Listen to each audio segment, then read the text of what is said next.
Je vais mêler sans arrêt la théorie et la pratique. Je considère en effet que la théorie doit servir à la pratique, mais que la pratique doit irriguer la théorie, et c'est la raison pour laquelle je ne vais pas les séparer. Alors, dans une première partie, je vais vous parler de ce que diverses théories avancent à propos de la traduction de la culture, afin de mettre ces théories en perspective par rapport justement à la pratique. Ensuite, dans une deuxième partie, je m'attarderai sur les diverses catégories d'éléments culturels et sur le transfert auquel ils donnent lieu, compte tenu à la fois du contexte et de la visée de la traduction. Alors, à propos de contexte, je voudrais dire qu'il y a entre le français et l'anglais un malentendu en quelque sorte. Contexte en français, c'est l'environnement des mots, le mot et son environnement. Et c'est la raison pour laquelle, dans les écrits de la théorie interprétative de la traduction, nous disons toujours contexte et situation, alors qu'en anglais, context comporte les deux. Et ça a été bien montré par Sherry Simon tout à l'heure. Donc, quand je parle de contexte, prenez-le au sens français du terme, s'il vous plaît. Alors, je commencerai par citer Jean-René Ladmiral à propos de la définition que je prends, que j'adopte. Lui parle de socioculture, et voici ce qu'il en dit. La socioculture, c'est ce que peut véhiculer la langue et qui va du social au culturel, c'est-à-dire autant les pratiques sociales plus ou moins passagères d'une époque que la culture qui tend à faire tradition. En fin de compte, c'est tout ce qui est spécifique à une collectivité humaine donnée, ce qui la caractérise dans son être profond, dans son mode d'expression, finalement ce qui la distingue de l'autre. Et c'est, comme je viens de le dire, cette définition-là que j'adopte pour la culture dont je vais parler au sens large. Pourtant, il me semble que parler de traduire la culture n'est pas exactement ce qui se passe dans la pratique. Parce que, en fait, alors même que la culture irrigue le texte, que la culture le sous-tend, dans chaque texte, il n'y a jamais qu'une partie de cette culture qui transparaît. Et c'est la raison pour laquelle je préférerais parler de la traduction de faits culturels ou d'éléments culturels, ou tout simplement du culturel, plutôt que de parler de la traduction de la culture, puisque chaque texte, justement, ne contient que des bribes de l'ensemble de cette culture, des bribes qui se retrouveront ou non dans l'autre texte. Alors, la problématique de la culture, de la traduction de la culture, a inspiré d'innombrables ouvrages, des commentaires, des controverses même. Et aujourd'hui encore, traductologues et profanes continuent à avancer un certain nombre d'affirmations que j'aimerais discuter. Et j'examinerai d'abord une idée largement répandue, celle de l'indissociabilité de la langue et de la culture. Si vous vouliez bien fermer vos téléphones, ce serait gentil. Merci. Alors, langue et culture sont-elles réellement indissociables ? Bien sûr, il existe un lien très fort entre la langue et la culture. On pourrait penser que dans un texte original, la langue et la culture sont indissociables. Mais le seul fait qu'il y a traduction montre bien que langue et culture peuvent être dissociées.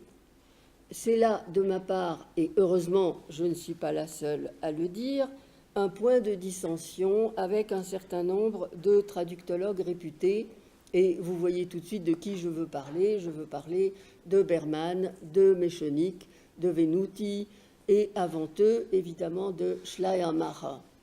Schleiermacher, ce philosophe du début du XIXe siècle, a estimé que la tâche de la traduction était de montrer non seulement la culture, mais aussi la langue étrangère, et qu'en conséquence, et je le cite, le traducteur devait laisser, je le cite dans la traduction de Berman, en français évidemment, le traducteur devait laisser l'écrivain le plus tranquille possible et faire que le lecteur aille à sa rencontre. Alors, cette méthode équivaut à faire comme si le lecteur devait savoir la langue étrangère, puisqu'il fallait qu'à travers sa langue à lui, il voit la langue étrangère. Et cette méthode rend finalement la langue maternelle étrangère à elle-même. Alors, Berman a suivi Schleiermacher et il considère, et là je le cite, que la traduction doit accueillir l'étranger dans sa corporéité charnelle et qu'elle doit donc s'attacher à la lettre de l'œuvre. Fidélité et exactitude se rapportent à la littéralité charnelle du texte. En tant que visée éthique, la fin de la traduction est d'accueillir dans la langue maternelle cette littéralité. Fin de citation.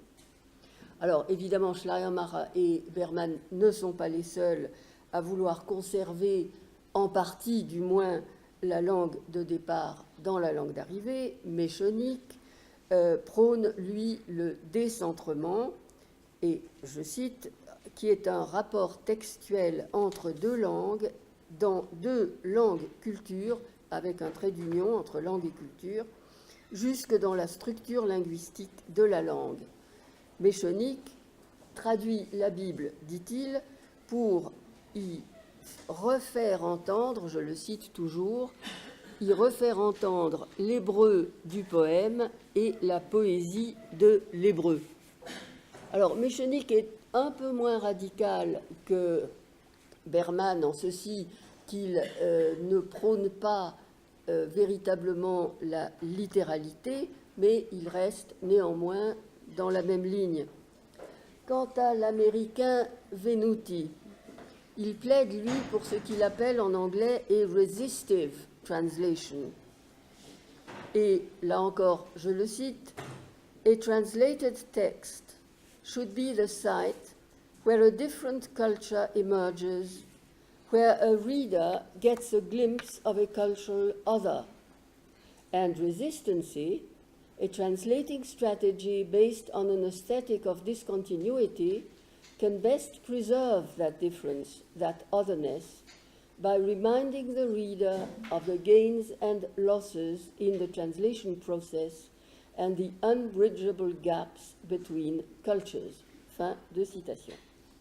Venuti prône donc ce que l'un des orateurs d'hier a critiqué en français, une traduction étrangéisante. Schleiermacher, Berman, Méchonic, Venuti font donc, dans une certaine mesure, l'amalgame entre langue et culture. Pour ces auteurs qui ont profondément marqué la recherche en traductologie, traduire signifie non seulement transférer le contenu du texte de départ, mais également, autant que faire se peut, la langue qu'il a véhiculée. Alors, la méthode a pu être utile à certains moments. Par exemple, pour l'allemand, qui a été enrichi par la traduction, par ce type de traduction au XIXe siècle, ou, par exemple, pour redonner vie à l'hébreu au moment de la création de l'État d'Israël au XXe siècle. Mais pour la traduction dans la plupart des langues à l'heure actuelle, franchement, cette méthode me semble ne plus avoir vraiment de raison d'être. Peut-on donc encore vraiment parler aujourd'hui du fait que culture et langue sont indissociables et qu'en traduction, on ne peut pas les séparer? Naïda assure à juste titre que la langue fait partie de la culture, mais là, je vais de nouveau citer Jean-René Ladmiral, selon qui, je le cite, le concept de langue-culture globalise deux instances qu'il s'agit de distinguer et d'articuler l'une à l'autre.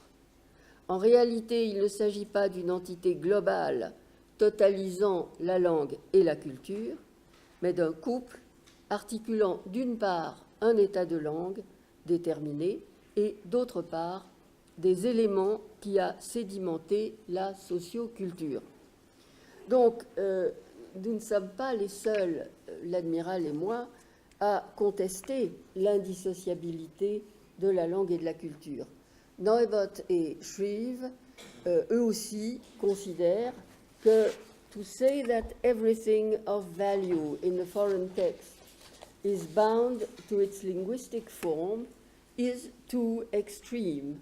It implies that information content cannot be separated from linguistic and textual form. En effet,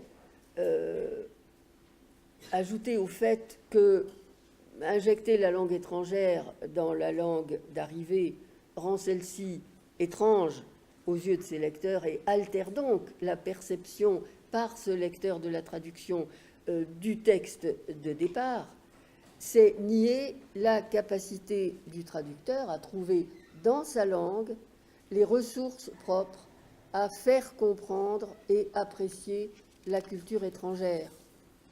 Traduire la littéralité charnelle, selon les termes de Berman, des textes, peut être en soi une expérience intéressante, mais dans la pratique, elle reste au stade de l'expérimentation.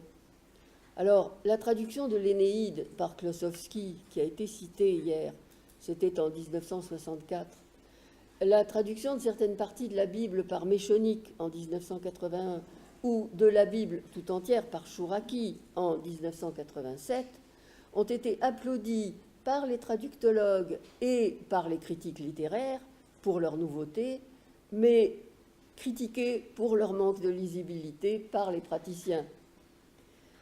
Par ailleurs, on a beaucoup reproché à Naïda sa définition de la traduction, dans sa définition de la traduction, de tenir le style pour secondaire, alors que le style fait lui aussi sens et que, à ce titre, il peut transmettre du culturel. Il importe en effet de ne pas confondre le style de l'auteur et sa langue. Les langues n'étant pas isomorphes, le style d'un auteur calqué dans l'autre langue perd tous ses effets. Et ce sont ces effets que le traducteur doit s'efforcer de recréer et non pas la forme linguistique qui les a produits dans le texte de départ. Et là, je vais citer Fortunato Israël, qui écrit que même en littérature ou dans d'autres cas où la forme est primordiale, la langue reste un moyen, le vecteur de la pensée ou de l'effet, et non une fin en soi. Il importe donc, quel que soit le type de discours, de bien faire la distinction entre la matérialité de la forme et sa fonction. Seules les valeurs notionnelles ou émotionnelles dont elle peut être porteuse sont à préserver, et non la forme elle-même, ou ce que la langue dit, ou ce qui se rattache au fonctionnement normal du système. Fin de citation. Alors, dans cette citation, sans employer le terme de déverbalisation cher à la théorie interprétative de la traduction, l'auteur pointe bien l'importance de la dissociation de la langue et du contenu en traduction. Mais la raison majeure, à mon sens, qui bat en brèche l'idée selon laquelle langue et culture seraient indissociables, est la sous-détermination du langage. En effet, langue et texte ne sont pas seulement faits de l'explicite que l'on voit sur le papier ou que l'on entend à l'oreille. Chacun, la langue et le discours, le texte, comportent toujours une part d'implicite. Il y a donc déjà dans la langue et dans le discours deux parties qui sont dissociées, mais bien sûr reconstituées, recomposées dans l'esprit à la fois de l'auteur et du récepteur, et c'est cet ensemble explicite-implicite, compris par l'auditeur ou le lecteur, qui renvoie soit au référent pour le signe de la langue, soit au sens pour le texte. En comparant les langues, on s'aperçoit que dans chaque langue, l'explicite d'un vocable ne désignera la plupart du temps qu'une partie du référent et non le référent entier. Je n'ai pas le temps d'insister là-dessus, j'aurais voulu vous montrer des exemples, mais j'y ai renoncé faute de temps. Et cette affirmation est valable aussi, bien sûr, pour le discours. Tout discours, tout texte repose sur une combinaison d'explicite et d'implicite, et le sens ne se trouve donc pas dans la langue seule, mais aussi dans les connaissances des partenaires à la communication, ainsi, bien sûr, que dans le contexte, au sens français, et la situation. Et il y a donc, dès le départ, dissociation.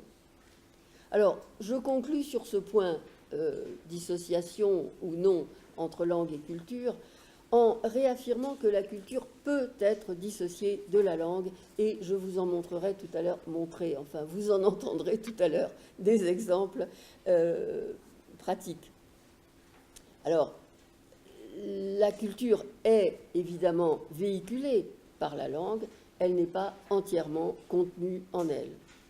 On traduit des textes, au stade de la compréhension, on en dégage non seulement les valeurs notionnelles, mais aussi les valeurs de la forme première, pour reconstituer dans la langue d'arrivée des textes ayant les mêmes valeurs. Et là, je vais citer l'écrivain Michel Tournier, qui, dans Le Vent Paraclet en 1977, a écrit ce qui suit. Chaque langue ayant son atmosphère et son attraction propre, le préalable à la traduction est d'échapper à cette atmosphère, de se libérer de cette attraction, afin d'évoluer en toute liberté dans la langue adoptée. Alors, ce processus, c'est justement ce que la théorie interprétative de la traduction appelle la déverbalisation, étape, selon nous, incontournable de toute communication et sans laquelle il ne saurait y avoir recréation du texte. Bon, je passe maintenant à une autre affirmation. La plupart des traductologues, à l'instar de Steiner et des auteurs que j'ai cités tout à l'heure, considèrent que, je cite Steiner, dans la traduction d'après Babel en français, que, dit-il, ce sont les formes d'expression littéraire au sens large qui exigent et promettent le plus pour la théorie de la traduction.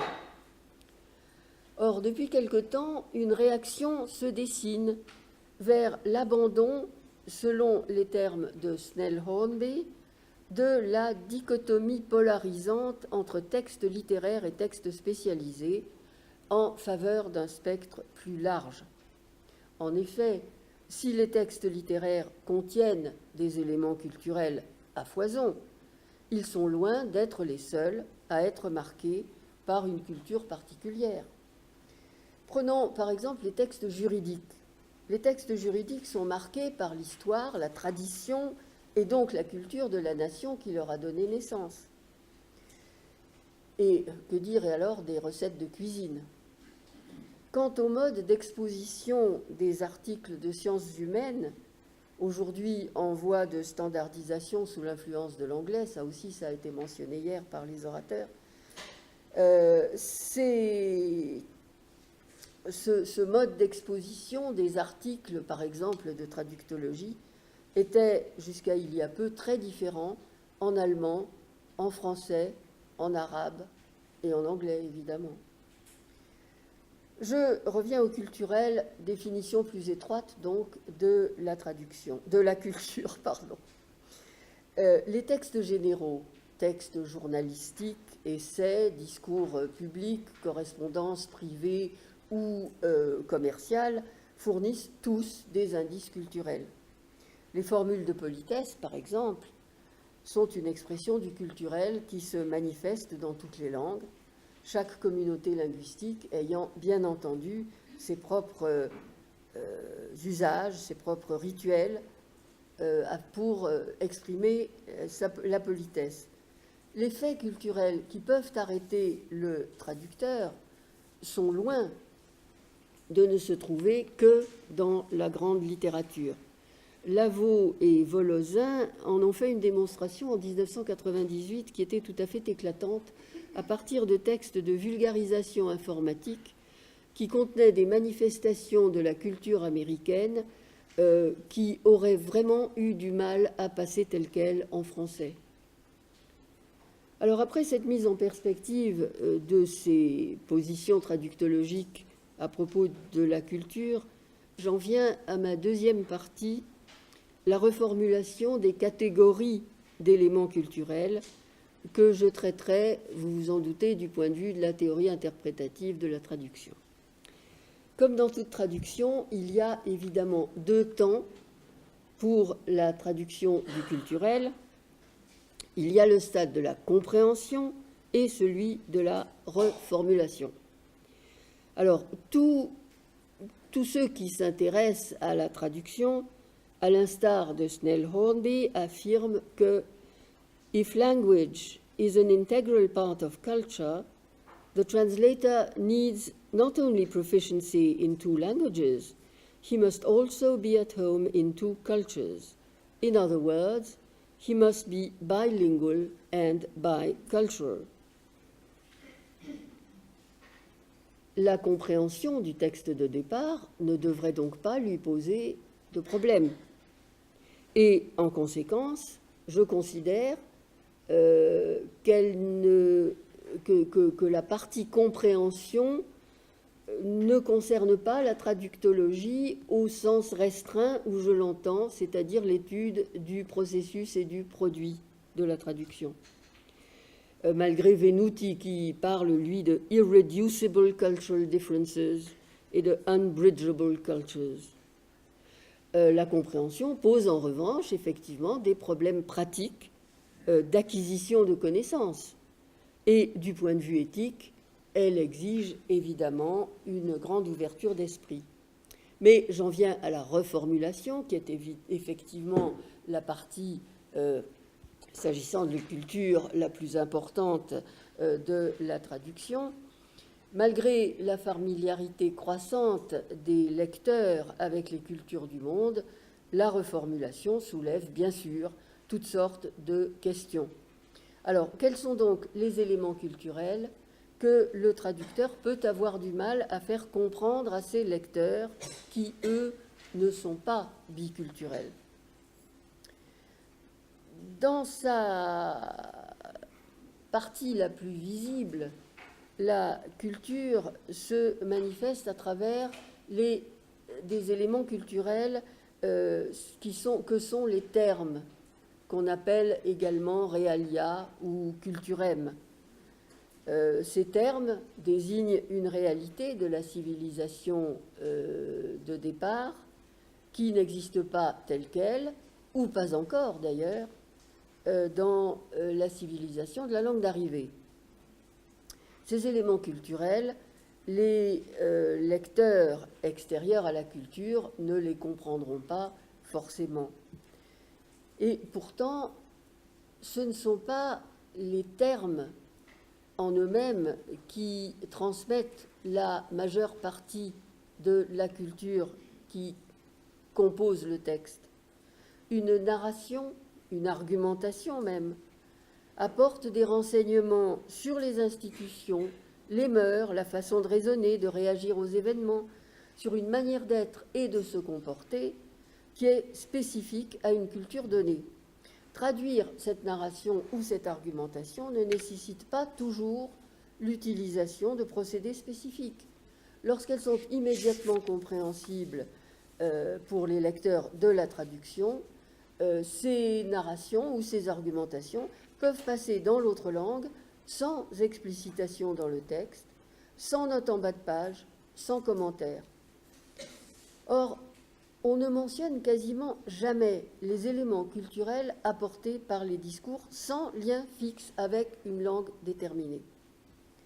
Ce silence provient sans doute du fait qu'il ne pose pas de problème spécifique de traduction.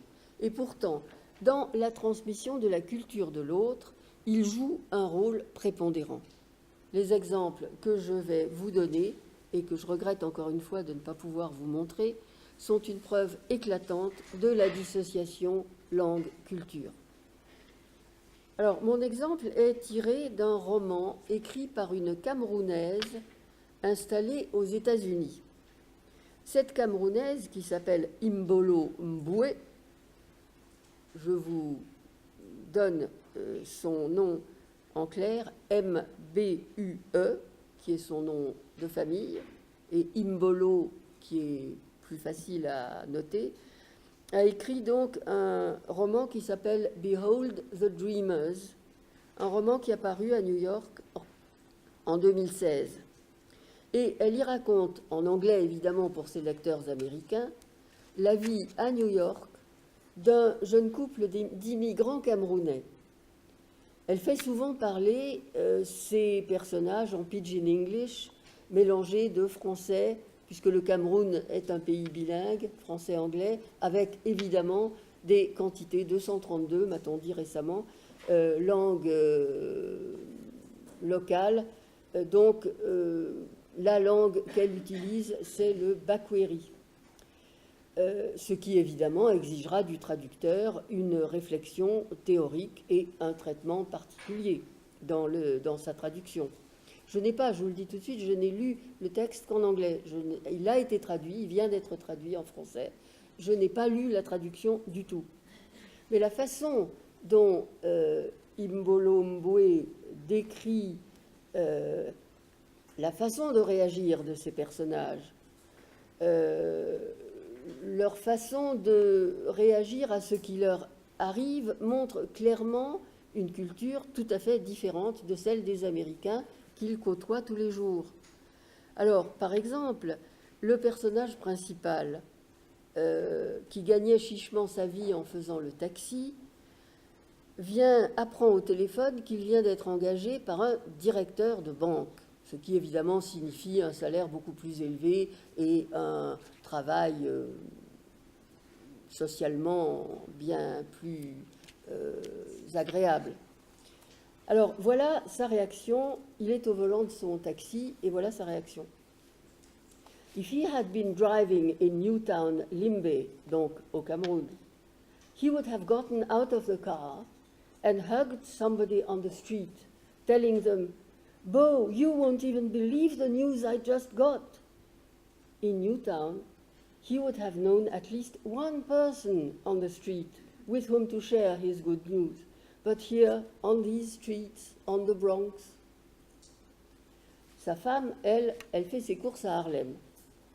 At Pathmark, she found the shopping experience fascinating and weirdly serene, almost unlike what a market shopping experience should be, completely unlike the Limbe market, which was why she missed the exuberance and disorderliness of her hometown's open-air market. She missed the pleas from traders asking shoppers to choose them over competitors, and the cunning bargaining that ensued between buyers and sellers. Ah, Limbe Market. Bon, ce récit, vous voyez bien, décrit certaines habitudes culturelles du Cameroun qui contrastent, évidemment, avec la façon de vivre des Américains, avec ce qui se passe dans les supermarchés américains, par exemple. Mais il est permis de penser que les faits culturels qui sont apportés par le récit ne posent pas au lecteur anglophone de problèmes particuliers.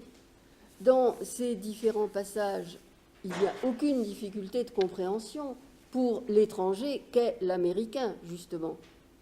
Sous l'angle de la réexpression pour le traducteur, on ne voit pas quelles difficultés spécifiques à la transmission de la culture les phrases ci-dessus pourraient poser. La difficulté sera celle de toute traduction. Parvenir à faire ressentir l'atmosphère, à faire ressentir au lecteur, sinon l'effet affectif complet, du moins l'effet notionnel qui fera naître chez ce lecteur une appréhension rationnelle de l'affectif ressenti par les personnages et peut-être par le lecteur de l'original.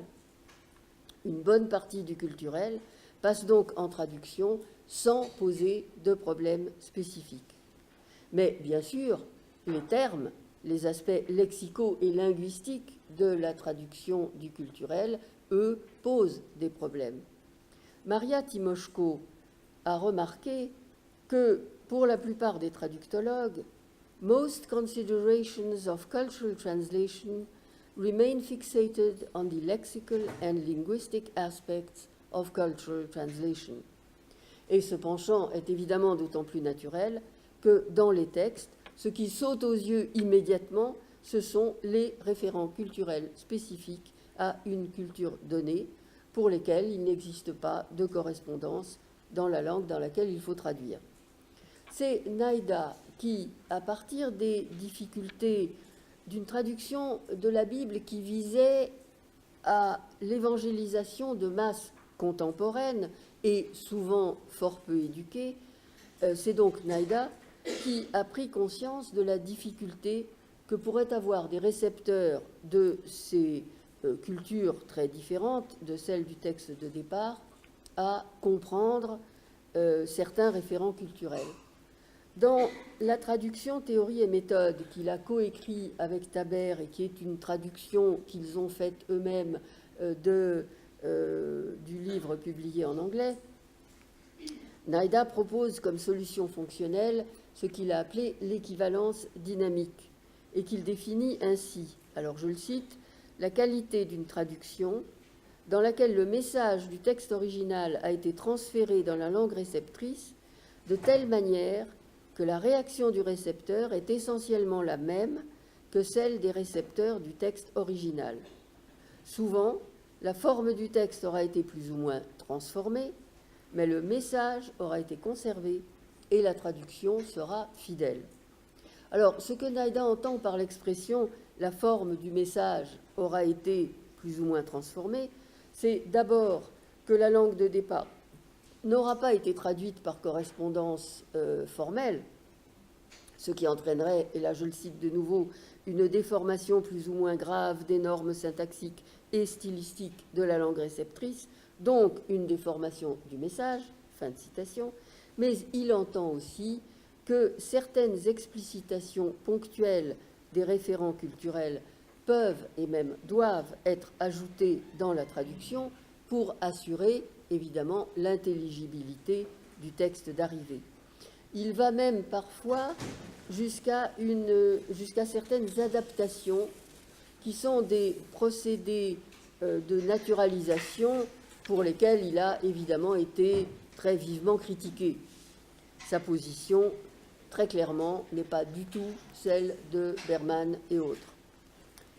On peut considérer, s'agissant de l'immense majorité des textes, de quelque genre qu'ils soient, littéraires ou autres, que leurs lecteurs sont en mesure de comprendre des choses ou des faits qui leur sont inconnus. Pour les transmettre aux lecteurs d'une autre culture, la décision du traducteur sera toujours ad hoc, déterminée à chaque fois par le contexte et la situation, ainsi que par la visée de la traduction. Alors, j'aborde maintenant le rôle du contexte dans la traduction des éléments culturels linguistiques. Afin de préserver les éléments culturels qui participent de l'œuvre, en leur donnant la place qui leur revient dans la traduction, il importe d'éviter soigneusement d'isoler les éléments du texte au moment de se demander quel traitement leur attribuer. Le traducteur compétent ne traduit pas, évidemment, par bribes séparées. Il tient sans cesse compte du contexte, non seulement en amont, mais aussi en aval du passage en cours de traduction. En effet, un trait culturel qui, ponctuellement, peut sembler obscur, peut fort bien s'éclairer par la suite. Et si ce n'est pas le cas, il peut faire l'objet d'une explicitation. Dans l'extrait que je vous ai lu de Behold the Dreamers, la romancière mentionne pathmark, sans plus de précision. Mais dans la mesure où la suite du texte compare pathmark à un marché en plein air au Cameroun, le lecteur de la traduction comprend sans peine qu'il s'agit de l'enseigne d'un supermarché. Dans la traduction, explicité en disant le supermarché pathmark est alors totalement inutile. Par ailleurs, il n'est pas toujours indispensable, ni même d'ailleurs en général possible, de transmettre au lecteur de la traduction la totalité des représentations que peut avoir un autochtone à la lecture d'un référent donné. Je vous donne comme exemple les mets étrangers. Vous savez que la traduction des recettes de cuisine, enfin des mets que l'on voit sur les menus des restaurants pose toujours de gros problèmes. Quand j'étais interprète de conférence et que lors d'un déjeuner, on me disait comment traduit-on, je ne sais pas moi, un terme donné de la cuisine française, je disais toujours ça ne se traduit pas, ça se mange. Bon. Alors, dans l'extrait, donc toujours au Cameroun, toujours le jeune couple est forcé de rentrer au Cameroun, il n'a pas obtenu sa carte verte, et donc tout le monde vient participer à une soirée d'adieu. Everyone came with something to eat. Fried ripe plantains, bitter leaf soup, cow feet and beans, poulet digi, grilled tilapia, atieke, moi moi, soya, jollof rice, curry chicken, pounded yams. Bon, les lecteurs américains, comme moi, lorsque j'ai lu ce texte en anglais, ont peut-être une vague idée de ce qu'est plantain. En français, c'est la banane plantain. Ils doivent savoir ce que sont les yams, les patates douces en français. Ils ont probablement mangé du poisson qui s'appelle tilapia. Peu d'entre eux auront jamais goûté de tous les différents mets très exotiques pour le lecteur occidental qui ont été apportés à cette soirée d'adieu. Mais ne pas être en mesure de se faire une représentation précise ne diminue pas réellement le plaisir de la lecture. Un ethnologue, ou peut-être un cuisinier, voudra peut-être se faire préciser ce que sont les atiékés, les moi-moi, le jollof rice, et de quelle plante se compose la bitter leaf soup. Pour l'ensemble du récit, est-ce vraiment important de donner toutes ces précisions? Je ne le pense pas. Pourtant, certains spécialistes qui préfèrent utiliser le terme d'entropie qu'ils empruntent à la physique considèrent que la traduction est inévitablement synonyme de perte. C'est sous-entendre, me semble-t-il, que la traduction devrait être l'exacte copie de l'original. Or, nous savons bien que ce n'est pas le cas, et aucune traduction ne peut évoquer chez son lecteur un monde aussi vaste et aussi riche que celui qu'évoque le texte original chez l'autochtone. Mais plutôt qu'accepter cette déploration, réjouissons-nous que toute traduction, qu'elle soit excellente, que sa qualité soit moyenne ou même mauvaise, soit toujours un apport positif pour le public récepteur. S'agissant plus particulièrement du culturel, son transfert, même incomplet, ne peut qu'enrichir, sinon l'esprit, du moins les connaissances du lecteur. Et les arguments ne manquent pas contre ce reproche de perte fait spécifiquement à la traduction. alors que celle-ci, la traduction, ne représente qu'un cas particulier de la communication en général. Georges Steiner l'a bien noté, et là je cite la traduction française après Babel, « Quand plusieurs langues sont en jeu, dit-il, la traduction pose des problèmes innombrables, qui abondent également, mais plus discrets ou négligés par tradition, et non pas traduction, à l'intérieur d'une langue unique. » Cordonnier fait la même constatation à propos des allusions culturelles.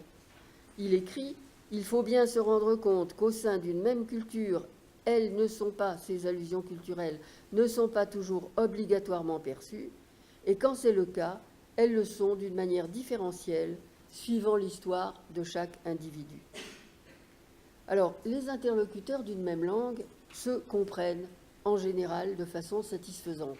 Je sais que ce n'est pas l'opinion d'un certain nombre d'intellectuels, mais bon, il existe néanmoins plusieurs niveaux de compréhension, du plus superficiel ou littéral au plus profond, qui peut aller jusqu'à l'interprétation, l'essai d'interprétation des intentions du locuteur. Entre choses apprises à moitié ou oubliées et connaissances en dents de scie, la compréhension interlinguale n'est pas toujours complète. Pourquoi en irait-il autrement de la traduction? Si perte il y a à partir de l'original, fait négligé par tradition selon Steiner, et qu'il est pourtant utile de relever s'agissant de traduire la culture, il est normal que perte il puisse aussi y avoir en traduction, alors même que toute traduction est un enrichissement par rapport à la non-traduction. Et selon les termes de Susan Bassnett, if language reflects social reality and social realities differ, this means that any act of translation that takes place is a triumph over incomprehension. Je me suis efforcée de battre en brèche quelques idées reçues. Bien que culture et langue soient intimement liées, elles peuvent et même elles doivent être séparées en traduction pour restituer la teneur et, le cas échéant, l'atmosphère de l'original. Le culturel est partout, dans tous les textes littéraires, pragmatiques ou même techniques.